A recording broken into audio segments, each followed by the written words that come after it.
My name's Reid. I'm from Bellevue, Pennsylvania, just outside of Pittsburgh, and this is my 2000 Sportster chopper. We got the full Throttle Addiction Deluxe hardtail kit, the oil tank, the fender, the hardtail seat, and sissy bar.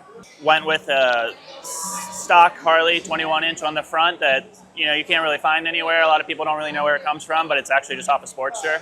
So Slim's Fab on Instagram, he makes some cool shit, and I saw that and I was like, I want to have some support there on the front, being 8 over, and it looks really cool on there. I got that chrome powder coated, and it just ties in with this look of the bike. And then I actually have the Throttle Addiction mid controls, and then I have your extended forks too. So originally I went 6 over, and I was like, I want to go a little bit more.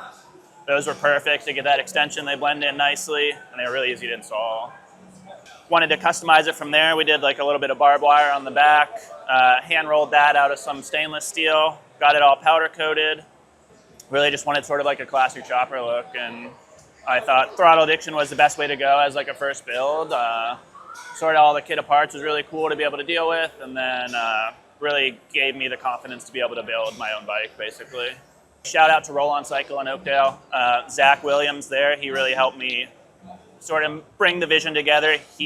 I stripped everything apart based on your guys' video, and then he cut it for me, welded it, and that's everything else I did. So I did the gas tank, the oil tank, and then everything else is powder coated. And I actually redid the tank 2 weeks ago before we came here, just to give it a little bit different look.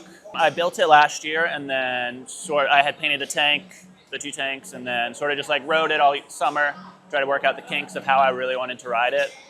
Those were the strap-on ones at first, but we figured why not permanently make them there, make it look really clean. That exhaust also was a hanger up to the peg, and somehow we got it to line up perfectly, me and Zach. He welded those tabs with just some measurements on the bike frame that I drew, and it just worked out really good. Out of high school, my dad bought me a motorcycle. I had a Ducati Monster as my first bike. Really just wanted to get into sport bikes and stuff like that, so I sold that, got a CBR, bought a Ninja 636 when I got up here, and then that kind of sucked riding around town. Wanted to get into bobbers and Harleys and stuff like that, so sold the Ninja, bought a Sportster 48, and then attended Glory Daze and really just fell in love with the choppers and the community and stuff. Everybody's really cool. Watched some videos from you guys and just got the confidence to go for building a chopper, and here we are. It was really cool. It was a lot of fun.